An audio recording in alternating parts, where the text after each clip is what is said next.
Good morning, everyone. Welcome to Aspire. We're in a new location, and so bear with us today as we work through this process with some new equipment, new location. We're actually videotaping some of these different events now so that they'll be on our website, and you'll be able to go back and reference them at a later time. I laugh. This looks like the Baptist church. Nobody's on the front row. So we've got to get the room filled up. I think people will continue to fill in this morning and stuff. Like I said, thank you. Welcome. For those who don't know me, I'm Greg Hext. I'm the CEO of Chapman Hext. We're delighted to have you. Little quick commercial on us. We are actually coming up on our 25th anniversary, which will be this next year. It's hard to believe. It was really great to be able to start a CPA firm when I was 15 years old. And but the good news is that I still feel like I'm 40, so we've got a ways to go. But we appreciate it. We look forward to putting these events on. We're delighted today to have a panel of experts and people who will be willing to share their knowledge. And one of the things I want to encourage you to do today is raise your hand, ask questions, those kinds of things. We're not sure we're going to get through all the topics today. This may actually be a two-session type event, for this panel. So we'll get as far as we can get today and see what all we can do.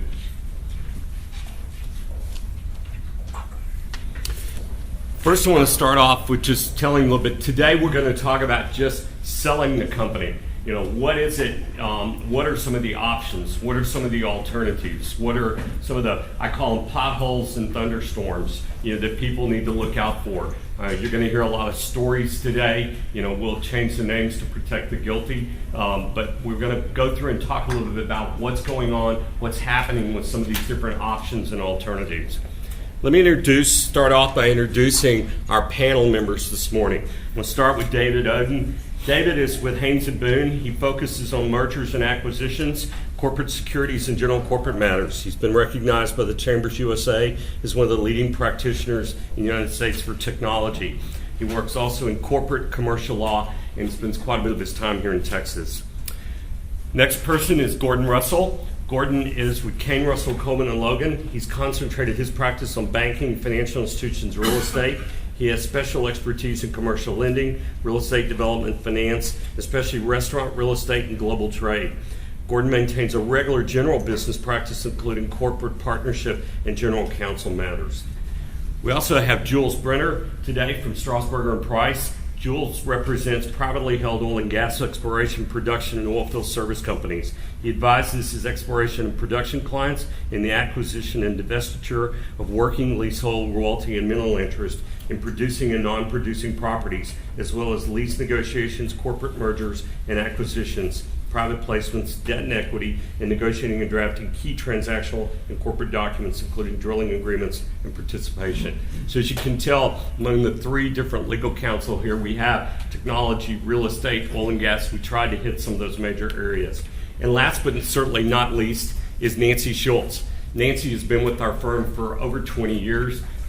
She, like me, started when she was 15, and she heads up our tax group. She spends most of her time dealing with complex tax planning. Almost all of our clients inside the CPA firm are first or second generation business owners who may very well have the operating company, then the actual real estate they operate in with the building, the ranch, the airplane, family limited partnership, children's trust, all the joint ventures and other entities. Nancy works with that kind of complex tax planning on a daily basis. She also works with White Rock Advisors, our investment banking affiliate, with various transactional issues, whether it's public companies merging with stock swaps to just the various things you're going to hear about today with ESOPs, management buyouts, all types of other transactions, both on the buy and sell side, as well as growth capital, debt and equity transactions, private equity deals, all kinds of things like that we touch on a daily basis in our practice. So we're delighted to have the group. We thought that between all the different expertises as well as the tax, we'd be able to discuss and walk through a lot of different topics today.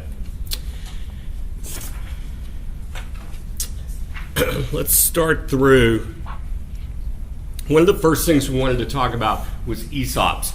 And the slide just talks about a little bit about what that is. Yeah, come on up front. You're welcome. And part of what we want to talk about in this area, for instance, is some of the things with regard to structure, rules, tax benefits, those kinds of things, and the issues. And I'm going to start by just asking the panel, tell us a little bit about it. With some of the areas you touched with. I know Nancy has some specific things in tax, but issues you've seen. We all laughed out standing outside a few minutes ago. We'd never seen anybody do an ESOP that said, "Oh joy, I did one of these." There's an ESOP regret that goes with doing one of these. So jump in, tell us what's your thoughts on structure, tax benefits. Nancy, I know you and I've talked. We've never seen a client yet that didn't realize quite what they were getting into. Right. There are a lot of complexities with ESOPs, which I'll let you guys address, but there are some tax benefits for the person who's selling the ESOP, as long as you don't need the cash immediately. You roll over the money that you receive into publicly traded stock or investments, and as long as they stay in those investments, you don't have any tax gains. So that's a good thing. As long as you don't need the proceeds, you can let the money stay invested, and there's no tax. There's also some tax benefits to the corporation in that the money that is sent over to the ESOP is a tax deduction for the corporation.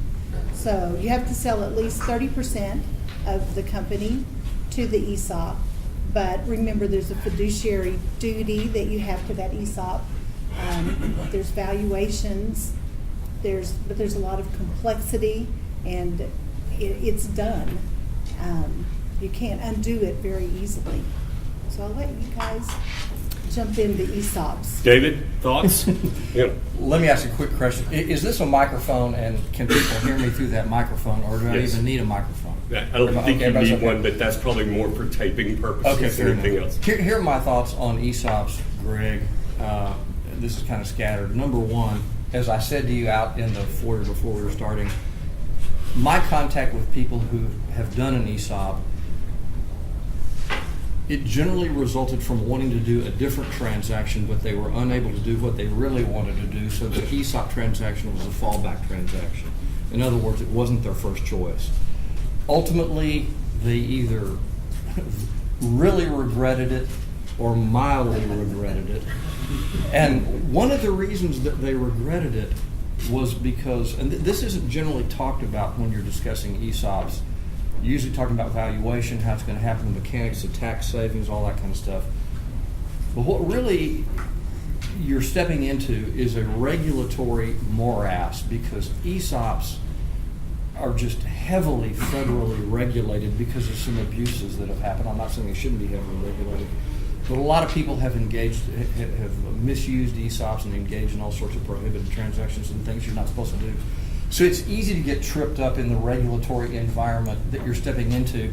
By the way, about 99% of my clients are entrepreneurs. And I've learned over the years that the entrepreneur is really a different breed of cat. And the reason entrepreneurs become business owners in the first place is because they want to be the captain of their own ship. They want to run things the way they want to run things, and they don't want a lot of people looking over their shoulder.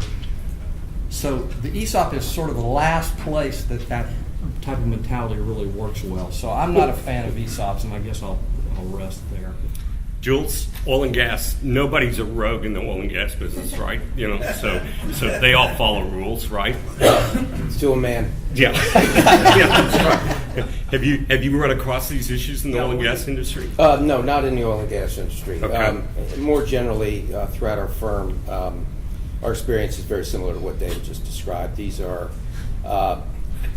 transactions that the ESOP transaction is one that has a very limited, very positive use in some cases, but very limited use. Our general experience is that these things tend to work best in sort of mature, stable, and predictable businesses, as opposed to more volatile businesses like oil and gas or growth businesses in technology and other entrepreneurial lead-driven businesses. So Because the ESOP is, as David said, a very regulated entity, and because it really doesn't provide for the kind of entrepreneurship in many cases that an unregulated business does. They're very good vehicles when when there's no other alternative to selling. I mean, they're really a selling vehicle at the end of the day for the owner, the family, or whoever started up the company originally. We used to see more of them because these things were more readily financeable by through lending, traditional bank-type lending situations where assets could be leveraged and the acquisitions could be made. We're seeing less of them at this point because of, one of our views is because of the growth of private equity, which simply allows owners to sell much more readily to a financially driven buyer, and of course in some cases strategic buyers as well, since money's plentiful and money's cheap. So it's an exit vehicle that has its use, but I think it's got a relatively limited use in this economic environment. Can I tell a quick accounting joke? Sure. As long as you tell a lawyer joke.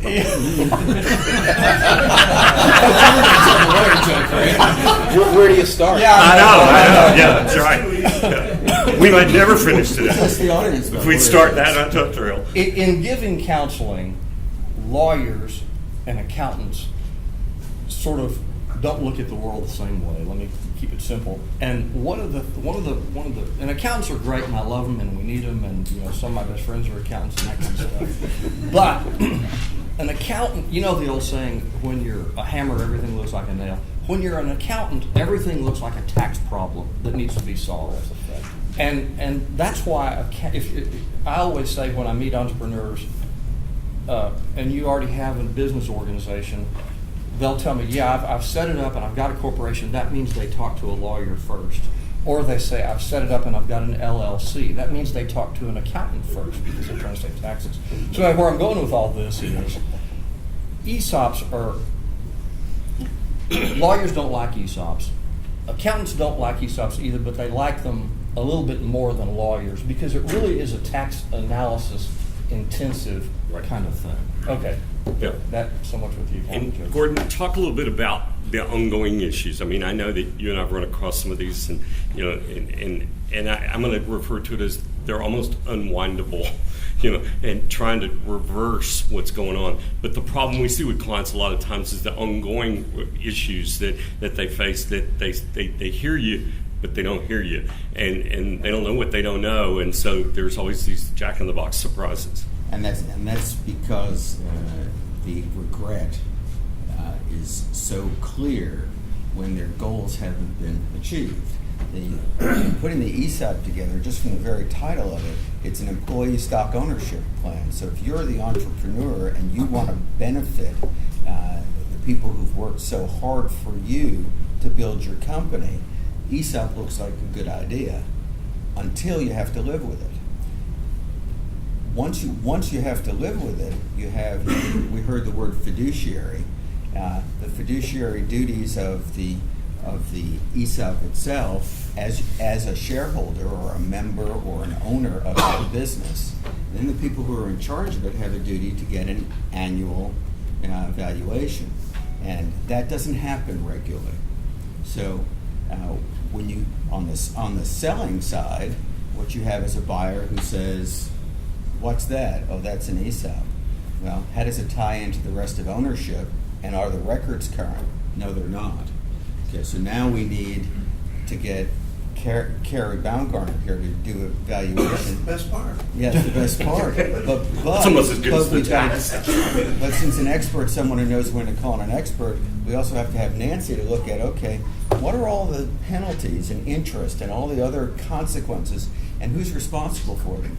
But we then get to my favorite part of why ESOPs don't work for entrepreneurs. And in my experience, when we come to unwind them, we want to sell the company and you're stuck with it. The people that you intended to benefit, the David Odens of the world who built your business, they've been gone for 10 years. And what you've got is a impediment to your sale because of your intended generosity to your key employees. That I think is the core of the regret that entrepreneurs have when they come to sell and they have an ESOP. Yeah, I don't know that I've ever seen a private equity group or some other, even a strategic that comes in that buys one that has a company with an ESOP out there, that it doesn't add complexity, issues, all kinds of things to the process. And then we get to the favorite lawyer-accountant interaction.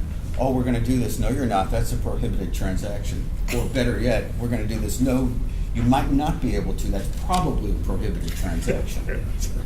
Yeah, and then all of a sudden you find yourself trying to work with an employee group and help them understand what you're trying to do, and there's not enough sophistication level there to really understand, and you're begging for, I always laugh, this is another place, it's just litigation made in heaven, And the gridlock that follows. What we see is the disappointment of the entrepreneur who was driving the ESOP. His key employees are gone. He's got new folks that don't have the financial sophistication or the investment in the business, and yet he has a duty to them under whatever the constituent documents are to create the company.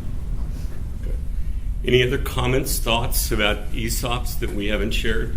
I know size-wise, we see people that I laugh that are too small. We see, I don't think you see it quite as much in some of the larger, for many years you saw, an employee-owned company, that kind of thing, and it was touted. But I agree with your comment, Jules. We're not seeing as many of them now, but part of what brought all this on with the whole panel was that we're seeing an aging population of baby boomers who are just not selling. I mean, they're sitting. They can't get yield in the market on their money, and that's what's driven this whole idea. We put a white paper together as a firm because clients were going, "What do I do?" They feel stuck. If they sell, they can't get yield in their cash, so they find themselves back going, "Well, I'd just rather operate the company. I've got a lifestyle. I've got great, cash flow coming out of the company. The risk is I won't be here tomorrow."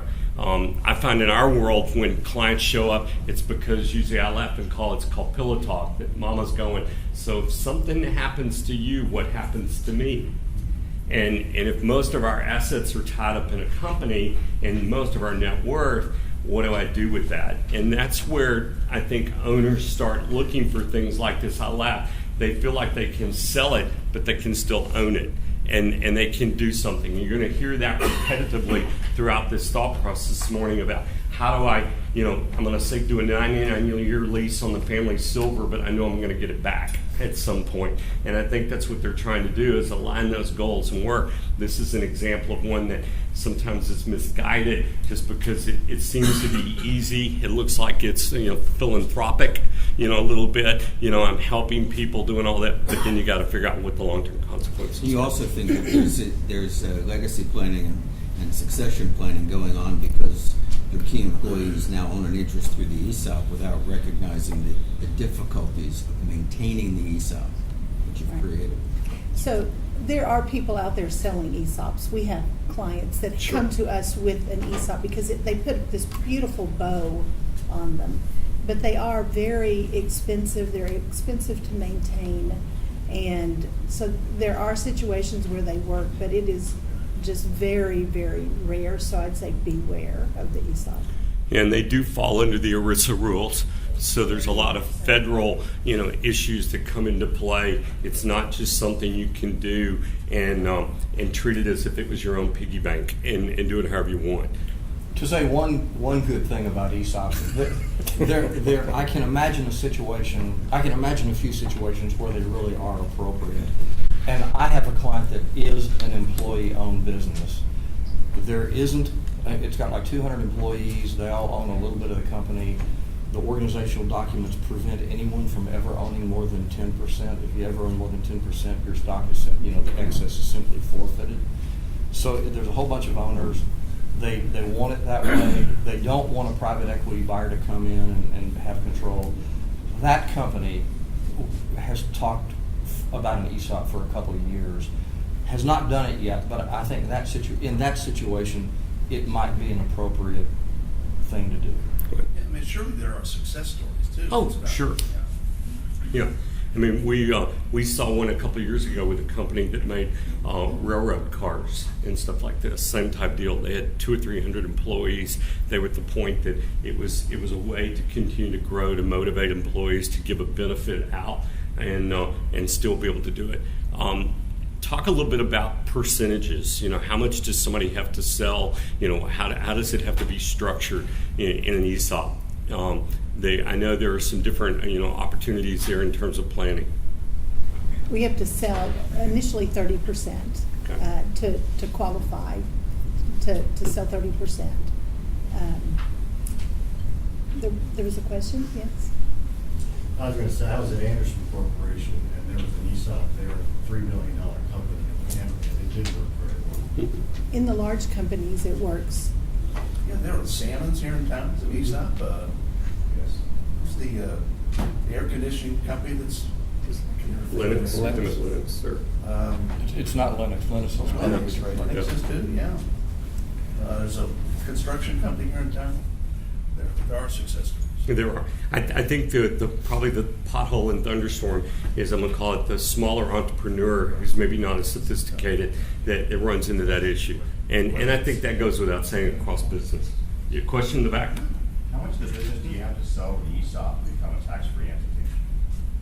100%, I think, isn't it? To Pay be- federal income tax? Is it 100%? I'm not sure. To be a tax-free, you have to sell 100%. So if you sell 30% and 30% of your retained earnings is tax exempt? No. I don't think so. No. It only deals with the proceeds, right? It's not talking about the entity itself. It's the proceeds from the stock sale that have a tax benefit to them. It's not the entity itself being tax-free. Well, So it's it's not still- the results of operations, it just is ESOP transaction. Right. Yeah. The seller. It's so, for instance, if you sold your stock in a private transaction to someone, you'd pay capital gains tax on that, okay? The entity would still pay its own tax based on operations and profitability. Same thing happens with an ESOP. You just happen to be selling it to the ESOP, and because of that, on that transaction, you get some tax benefits. The company itself continues to operate and pay taxes just like it did before the stock was sold. It doesn't affect the actual taxability of the company. And for the seller, it's only if you keep your money invested. Jules, do you have another comment? No. Okay. Yeah, I just, well, actually one. It is a question of scale. I think we have been addressing more entrepreneurial type of businesses as it not being an appropriate vehicle. There's plenty of other ways to exit an entrepreneurial business. I read an interesting article last night about this grocery company up in Massachusetts that's in a state of revolt right now. I forget the name of it. You all probably know it better than me, but it was a family-owned business, multi-billion-dollar business. The fellow who headed the business for years and years is about as beloved a CEO as I've ever read about. And the family had gotten tired of kind of his largesse toward his employees. He treated them very well, paid them very well, great health benefits.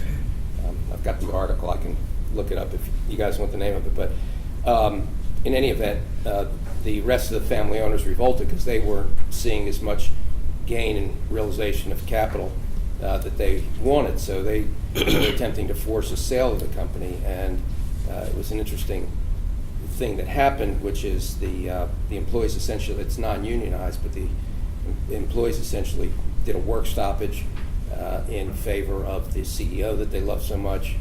And anyway, long story short, it looks like that he and the... Oh, he's coming back, that's right. Right, he's coming back, and I think that company is going to be, in effect, purchased by an ESOP right now, just because of the longevity of the employees, the dedication of them. Again, the scale of that particular enterprise is a multi-billion-dollar enterprise, and so in that particular case, it's a Absolutely. perfect example of a good use, of that vehicle. Super. Berkshire Groceries is a ESOP too. Any other questions? Yes, sir. How did, when Sam Zell did Chicago Tribune, he had an ESOP that was part of the acquisition, or was that ESOP already part of the Tribune Company when Sam Zell bought the Tribune Company? I don't think so. I think that was just created as a financing vehicle for the The purpose acquisition. of that was to get the debt down and treat that ESOP as equity when he bought that company? Probably. I'm not familiar with it other than what you just told me, but I have been involved in a similar situation in the past. And what it was, in my situation, it may have been true for Zell too, it allowed a bunch of the employees to put up some of their own equity to help finance the purchase. And, you know, that So may you have been treat the it as case. equity and equity. Yeah, it is equity. So if you buy a company and it's an $8 billion entity and you get a bunch of employees together and at the end of the day form an ESOP and they constitute 500 million of it, then that's equity going in the deal as we look at it in a true sense. The answer can be yes. It depends on how it's financed, because a lot of times ESOP is a borrower, and there's some advantages for an ESOP to borrow money from a bank, and then that's used in part of the acquisition proceeds. I'm just saying that in the situation that I experienced, it was equity, because it really was equity money. That's all I can say. Any other questions? Any other comments from the panel? Anything else we didn't cover? We talked a little bit about structure, rules, tax benefits, pros and cons size-wise. It's just something else that, I think our comment has always been, it's one of those areas that people need to really sit down and thoroughly understand, before they jump in and really understand the impact, both positive and negative, as to how it works. And I think it's not only doing the transaction, but it's the ongoing compliance, valuations, and other things that have to be done. And then, as we mentioned, the ultimate exit strategy. If somewhere out in the future there is an outright sale to a private equity strategic or somebody, what does this do, and how do you make sure you got all turn square corners and all the I's dotted and T's crossed? So that's where the issues seem to arise. All right, let's talk about the next topic a little bit. This is, just a pure management buyout. Over the last couple of years, we've seen more and more people come to us either on the management side or on the actual, as the owner, trying to figure out how do you deal with this and what do I do? And again, this is, okay, I want to do something with my employees, but I really don't, I haven't shown them a lot. I'm not sure how to structure it. I'm going to have a very limited group of people that are going to buy me out, maybe the top 2 or 3 management people. And there's questions about succession, things like that. Let's talk a minute about stories where you guys have dealt with different management-led buyouts and pros and cons and what you've seen. And I'll chime in and tell you about some of the stories that we've had. Gordon, you want to jump in and talk a minute? Sure. Management buyouts are, which we used to call leverage buyouts, are a way to rely upon your key managers who have built the company. And the single greatest challenge is in determining what new management, if you're giving it up, will have authority over, and how it will work together, and how it will work over time. And so setting the purchase price becomes critical, because when you have the current valuation, it's going to be paid from future performance. So you need to look at how you're going to have a liquidity event, how you're going to be paid over time, and specifically how much of the purchase price is cash, how much of it's deferred, how you're going to leverage it, and and most importantly, what happens if it doesn't work. I'm talking here about old management typically. New management raises more human issues. Do we need additional skills? Do we need additional technology? Is our business model going to work over the projected period of time that the payout will cause us to receive income, and therefore, and assuming that it works, then we get very quickly to entrepreneur's benefit package when the income stream has eroded, or been not eroded, but been completed, been paid. Now what happens from a benefits perspective the person who created the company, sold it to his key employees, what's his role going forward, both in the business, which is what management will be concerned about, but now we're back to when Mama's talking to you about, okay, what happens to us? Now we've gotten the income, where are we on a benefits basis? So I think that's the biggest picture, and then fitting the projections into how much is liquid, how much has to be earned at what rate, and what if it doesn't work. Yeah, and then there's all the things like sharing financial information, kids that may work in the company, all these little key issues that pop up too. Jules, have you dealt with some of these? Just a little bit. Others in the firm have dealt with more, but I think the point underlying Gordon's remarks really is about the source of funding for the buyout. I think that's the critical piece. If it's going to be a highly leveraged transaction, then the potential negative ramifications grow greater.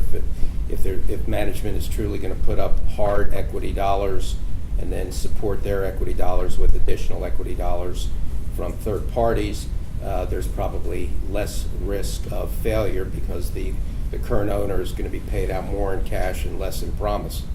So I think how the basic financial transaction is structured is going to be a key driver of the success or the failure. I don't want to say failure, but the less than full success of that particular process. My only observation is that during the course of my long and checkered legal career, really private equity has risen from a cottage industry to a legitimate institutionalized, juggernaut. And as a result, I was sitting here thinking how many purely management buyouts, that is without third-party equity money, I have worked on, and the answer is not very many. Right. And I think one of the weaknesses of the whole approach is that that's a transaction where nobody involved, except for the advisors perhaps, know what they're doing. It's a one-off transaction. Nobody's done it before. It can get very messy, and generally the owner would have been much better off to do a private equity transaction.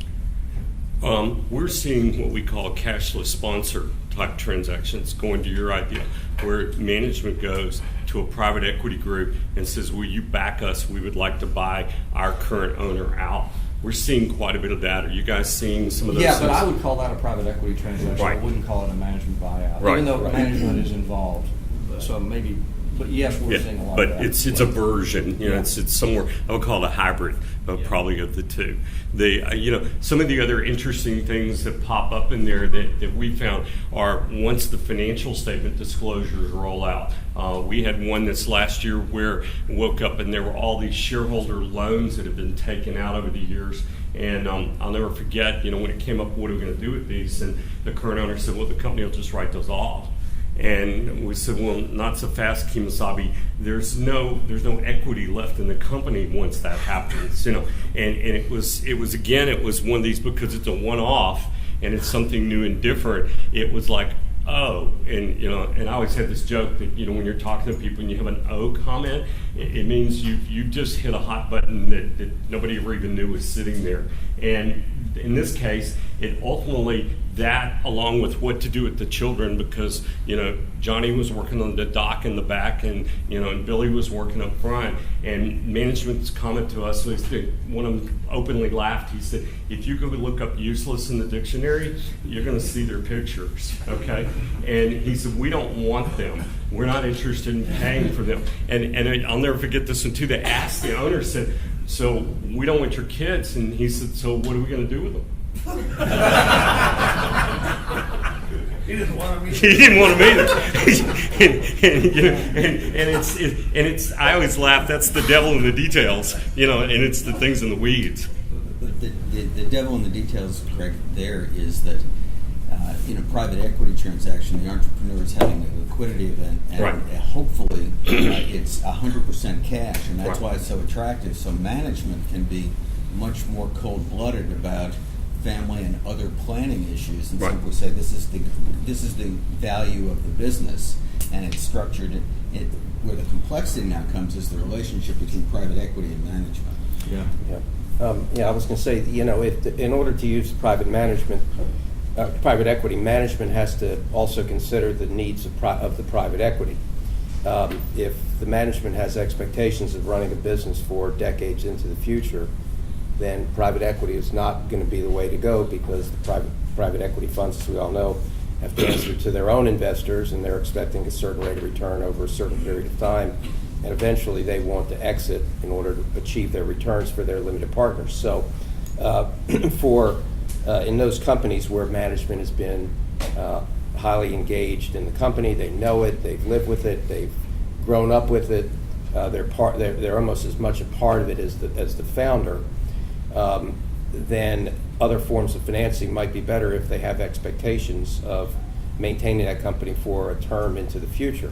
And of course, that raises some of the issues we've already touched on from the seller's side, or from the owner's side, about the ongoing risks of the owner's decreasing engagement in the company, the management's increasing engagement in the company as pure managers, and whether that transition works successfully, so that at the point in time when those lines cross, the debt is fully paid to the seller. So that's sort of the art of that type of transaction when there's just not a pure cash buyout. Jules, let me mention something that is so basic, but it's probably worth mentioning, and I was thinking about this as you were talking about the owner's role and the leverage transaction, and this sort of relates to private equity as well.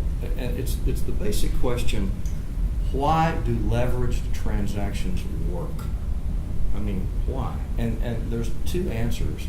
One is that perhaps existing management has gone about as far as they can go with this enterprise, and new management or additional management will help increase the revenue, the business will be more successful, blah, blah, blah.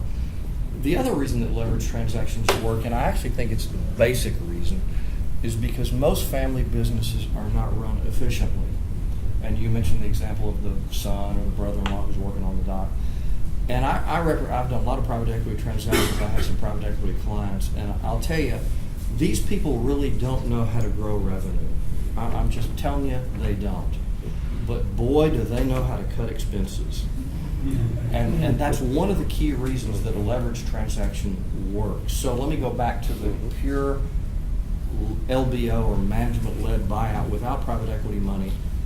You've got the previously existing business that suddenly has a layer of debt on it that it never had to carry before.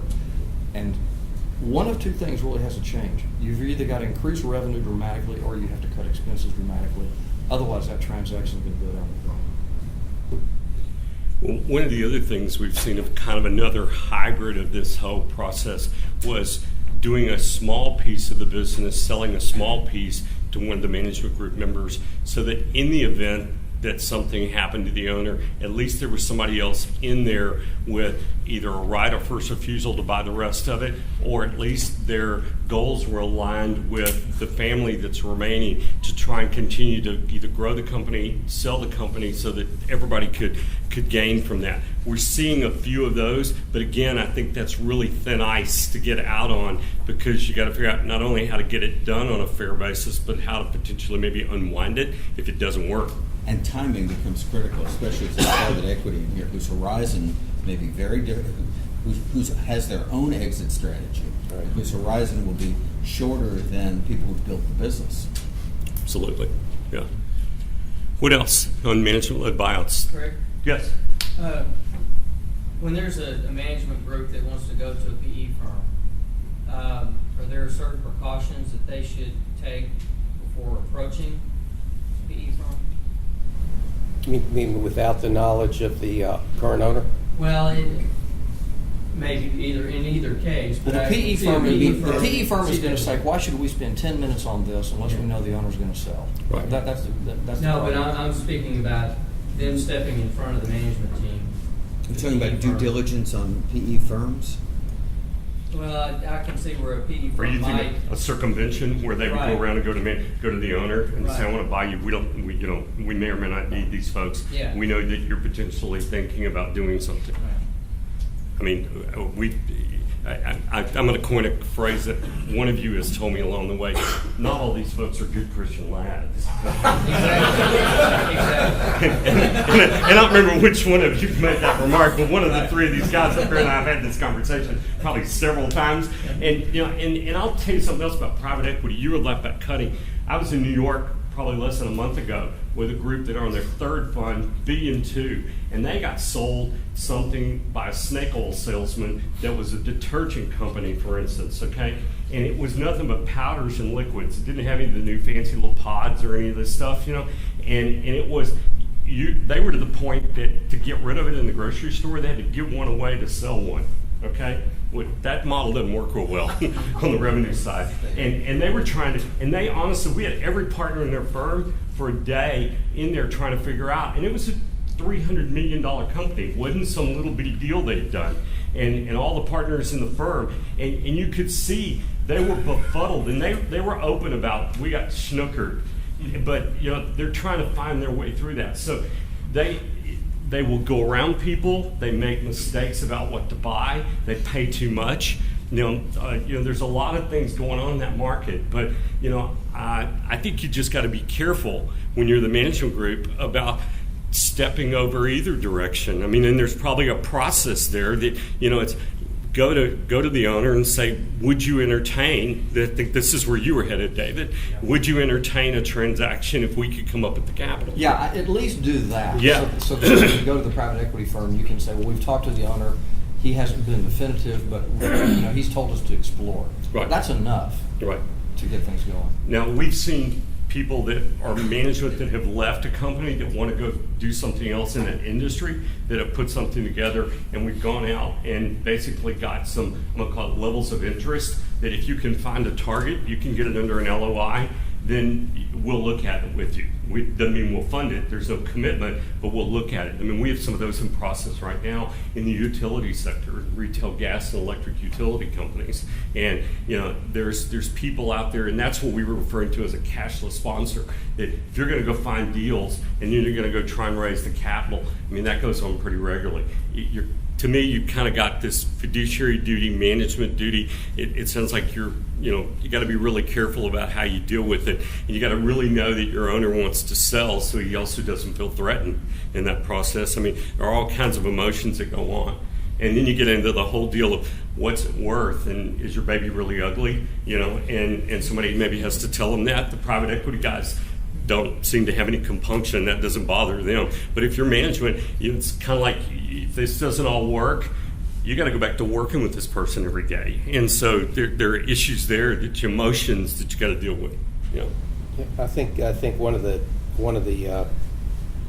risk mitigators for the type of concept you're driving toward is you got to get the key question answered as David described first. But all private equity is not created equal. So part of it depends on how well you as management have done your own homework to figure out what the right private equity group might be in that particular industry. So I think that matchup is critical on the front end. The second comment just to this point is private equity does not run companies. They'll sit on the board, they'll control the companies, they will provide whatever value added they can to the management of the entity.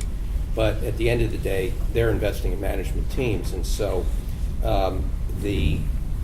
so if there are legitimate good managers that want to do it in an industry in which that particular targeted private equity group invests, and that management team has at least covered the threshold issue of some basic level of discussion with the current owner, those would seem to me to be some of the right elements to at the inception of the transaction to at least give it something of an impetus to succeed. But the other thing to include in that is and that's why I was asking about whether the question was due diligence about private equity firms. Right. What is their horizon? Right. What will the projections look like? Where's the exit? And what happens if we don't timely meet the projections? Right. part of that is saying to private equity, I'd like to talk to some other people, some of the other deals that you've done. No, not just the one that's the 1 in 100. I want to talk to some of the guys in the middle. Right. Yeah. Right, no question. Right. Which leads us kind of in, yes, ma'am? Who vets PE firms? Who vets private equity firms? Who does the vetting? CPAs? We do. Well, Lawyers? investment bankers do. I mean, we can tell you. I mean, you know, An expert, someone who knows when to call an expert. yeah. And a lot of it is, we laugh and tell clients all the time, is making sure if we're going to get you married to somebody, it's no different, because you're fixing to partner up with somebody for a number of years. And, you know, who is it and how do they deal with things? And it's back to the comment of, you know, what kinds of covenants and ties and stuff come with the money, you know, and how it works. And again, just making sure the clients understand up front, you know, that they don't just give it to you and walk away. You know, there are controls on various areas, compensation, CapEx, you know, you can just start down the list. Because again, back to David's comment, those guys know how to drive expenses and how to control that to get yield. Because they're looking to drive a valuation model. That's really their whole goal. For management and the owners of an existing business that's getting ready to do a deal with a private equity company, as Gordon said, you want to find some other deals that they've done. Typically, they might have done a deal that's very similar to your company, and that means they know the area and they know how to value it and they're comfortable with it. And you might talk to the management team. That's always a good source of the company that was bought 5 years ago. To give you an idea of the breadth and depth, we actually have a group across the nation that we deal with that is 25,000 private equity funds. I mean, that's a staggering number. Now, you got to break that down into slices by industry type: tech, oil and gas, real estate. What is it? Is it fully change of control, or do they want 100%? Is it minority? Do they do sub-debt mezz deals? You know, there are all these different levels. I mean, we have one group, for instance, out in the Northeast that only does distress deals. The company has to be in really bad condition financially, forbearance agreements with the lenders, all that kind of stuff. That's the only thing they're interested in. You know, so there's a wide variety of people out there in the market. I think we would all agree that there's more capital right now than there are deals. You know, and there's a huge amount of that. There's probably a little bit of overpaying. Would you agree right now going on? You know, we've seen 12x in Texas. You know, a lot of deals are being done at that, which makes us wonder how people are going to exit on the back end, what you have to do to get out. That's like the stock market, Greg. I mean, the stock market goes in cycles. And in the PE world, where you're dealing with non-publicly tradable securities that don't have a public valuation, the number you're looking at is the multiple of you know, the cash flow that they're paying for, and it gets real low. During distressed times, it gets down to 4 or 5, and then as times get good, that PE expands. It finally gets up to a high number. I would have said 8 or 9 is a high number. 12 is ridiculous, but anyway, so that's and it ebbs and flows over time depending on. It mostly depends on bank financing. Right. When banks turn off the financing, the private equity business really turns off. And the reason why is, well, I could show you the math, but you don't get the returns on equity that you need because you can't get enough leverage. So the business just comes to a halt. And the only thing that keeps the business going then is that prices have to come down. Yeah, and another thing about the price private equity will pay is also industry specific.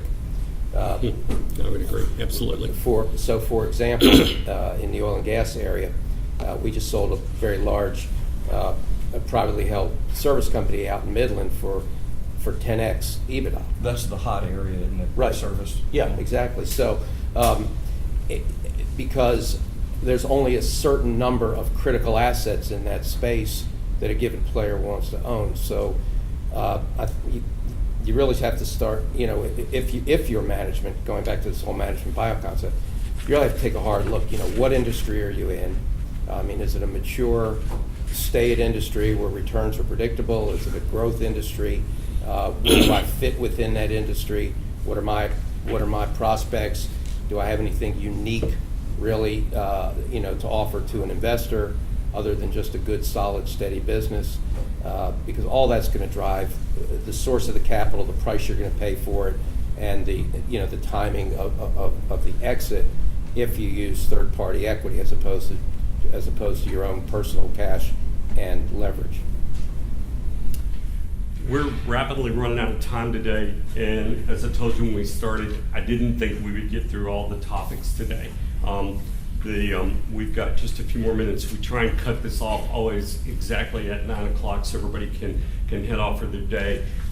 Any other questions before we kind of stop? We've eased into private equities. My thought is next time we'll pick back up with that topic along with the outright sale transaction and what needs to happen, and then some of the other alternatives and kind of finish our agenda. We'll see how quickly we can get these folks back on our table here and back on the panel. I'm hoping in the next month or two here in the fall we can get that coordinated and do it again and pick back up. Any other questions before we call it? I always like Sure. to ask experts, what's the next big thing that you're seeing? Next big problem with businesses or transaction-wise, new and different types of things?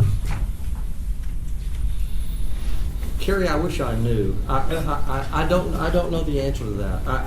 I will say that it seems to me that in the financial world, all sorts of financial transactions across the spectrum, the sun is always shining somewhere. And for a long time it was shining on venture investors, and that died. Not in a while. And the distressed guys have made a fortune in this downturn.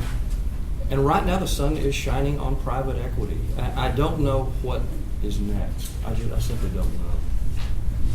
Other comments? For your crystal ball, Jules? Well, if I knew, I'd be placing bets right now. I will tell you one concern that we have is we're concerned that where we are right now, that we're seeing valuations going up and there are not enough sellers, but yet we know there's an aging population of business owners. Our concern is that some of those people may miss that window, and there may be too many people running for the exit all at the same time, and that valuations then may be compoundedly down when people really want to exit because the economy may have gone the other direction in another cycle, and or there's too many sellers. And so the pendulum, you always laugh, when the pendulum moves, it's only in the middle where it's supposed to be for about 2 seconds.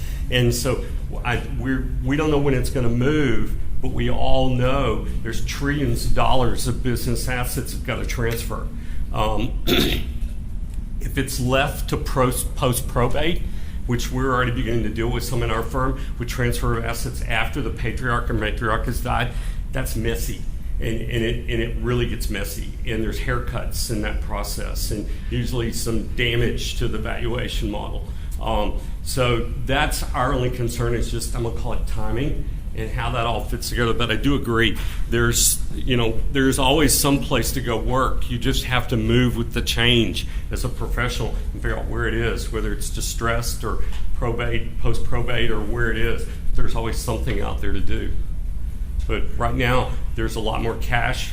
I mean, our phone rings every day in the investment banking group every day with funds calling, looking for deal flow, just emails and just calls because they can't find enough. So it's going to be interesting to see. I laugh. I remember when the venture guys and everybody were going, that their idea of the golden rule was, we have the gold and we set the rules.